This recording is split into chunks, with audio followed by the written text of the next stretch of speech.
السلام علیکم دوستو، آج میں آپ کی خدمت میں پیش کرنے جا رہا ہوں جنات کا پیدائشی دوست کی دوسری قسط۔ تو آئیے شروع کرتے ہیں۔ بسم اللہ الرحمن الرحیم۔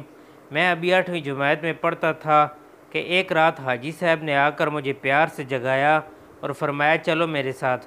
پھر حاجی صاحب کی نورانی شکل یکایک بدل گئی اور وہ ایک ایسے خوبصورت پرندے کی شکل میں تبدیل ہو گئے جس کے پر اتنے لمبے، شاید کسی بڑے جہاز کے پروں سے بھی بڑے۔ میں ان کی گردن پر پروں کو پکڑ کر بیٹھ گیا۔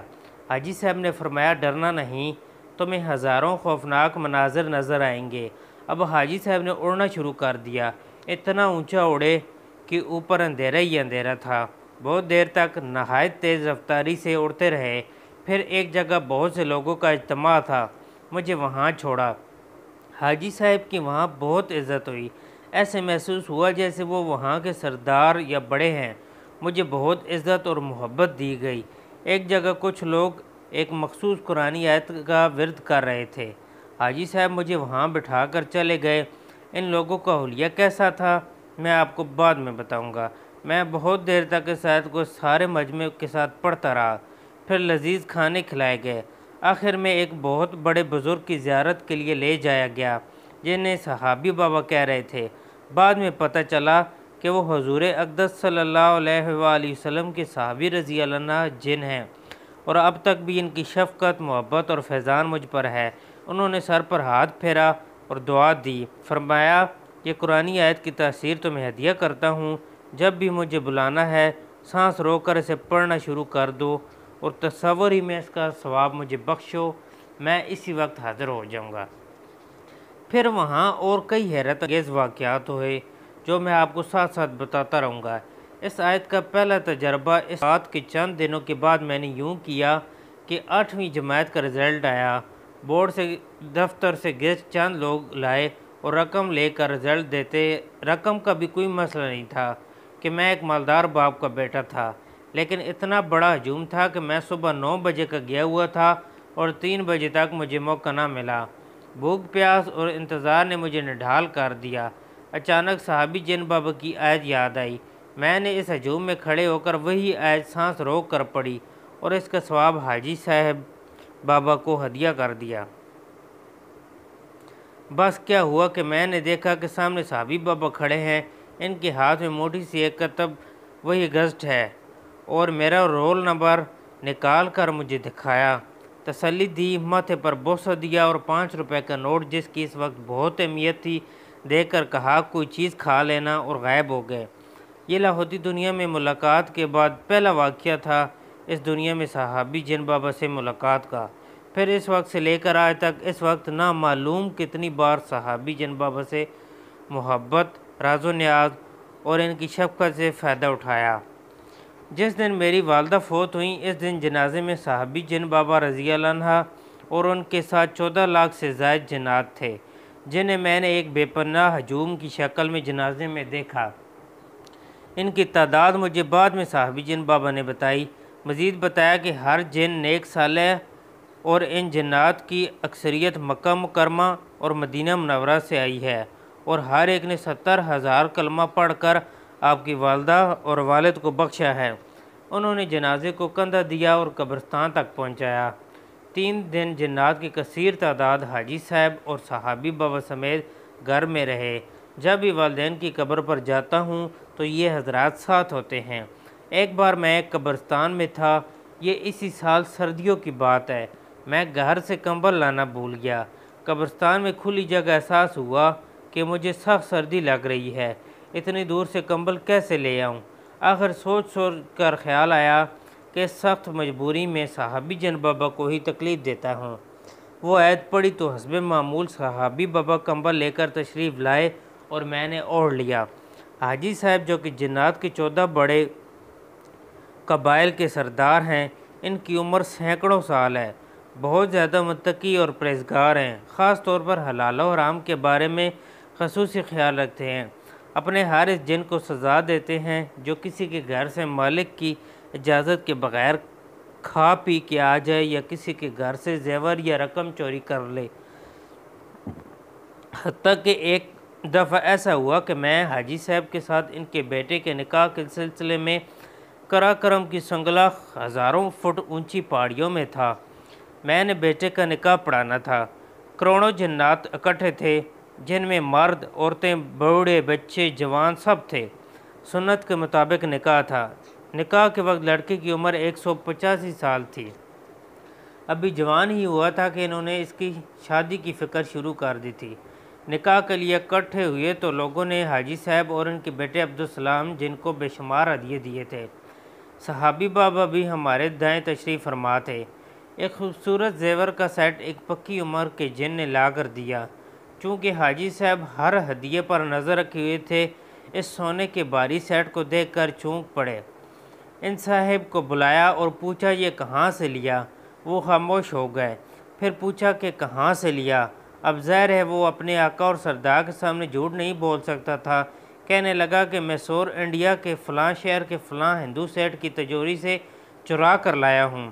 چونکہ آپ کے بیٹے کی شادی تھی اور آخری بیٹا تھا اور میں خالی ہاتھ آنا نہیں چاہتا تھا، اس لیے یہ غلطی کر بیٹھا۔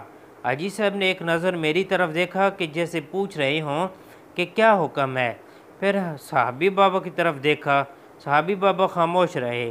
یہ ان کی اکثر عادت ہے، جب میں موجود ہوں تو وہ خاموش رہتے ہیں۔ اس لیے نہیں کہ میں ان سے بڑا ہوں، اس لیے کہ وہ مجھے پر نہایت شفقت فرماتے ہیں۔ جو عرض کر دوں اس کو حکم بنوا کر منواتے ہیں، اور جو نہ مانے اس کو سخت ترین سزا دیتے ہیں۔ میں نے حاجی صاحب سے عرض کیا کہ ساری زندگی آپ کی حلال پر گزری ہے، آپ نے کبھی حرام نہ خود کھایا نہ کبھی کسی کو کھانے دیا۔ حتیٰ کہ مجھے عبدالسلام کا واقعہ یاد ہے، جو کہ اس کی والدہ نے سنایا کہ جب یہ 115 سال کا تھا، چونکہ ابھی چھوٹا تھا، کہ کسی کے گھر سے تلے ہوئے 2 پراٹھے لایا تھا اور کچھ لقمے کھا لیے اور باقی کھا رہا تھا تو حاجی صاحب نے دیکھ لیا، پراٹھے ہاتھ سے چھین لیے اور لوہے کی موٹی زنجیروں سے مار مار کر لہو لہان کر دیا۔ پھر نمک میں پانی ملوا کر بہت زیادہ پلوایا اور حلق میں انگلی مروا کر کہہ کروا دی۔ جب یہ واقعہ میں نے بیان کیا تو حاجی صاحب نے گردن ہلائی کہ واقعی ایسا ہوا تھا، اور عبدالسلام کا سر جھک گیا۔ میں نے مزید تفصیل بیان کی کہ ہندو ہو یا مسلمان، جس کا بھی حق ہے اس تک واپس جانا چاہیے۔ یہ پکی عمر کے مسلمان جن ہیں، انہیں سزا نہ دیں بلکہ معاف کر دیں۔ 2 محافظ جن جو میرے سینکڑوں محافظوں میں سے ہیں، ان کو ساتھ کر دیتے ہیں کہ جہاں سے چرائے تھے واپس وہیں رکھ کر آئیں۔ یہ محافظ ان کی نگرانی کریں کہ آیا واپس وہیں رکھے ہیں یا نہیں۔ ابھی میں نے بات ختم ہی کی تھی کہ میری نظر حاجی صاحب کے چہرے پر پڑی کہ ان کے نورانی چہرے پر زبردست جلال تھا۔ میرا سالہ سال کا تجربہ ہے کہ جب ان کے چہرے پر جلال ہوتا ہے تو بہت پسینہ آتا ہے۔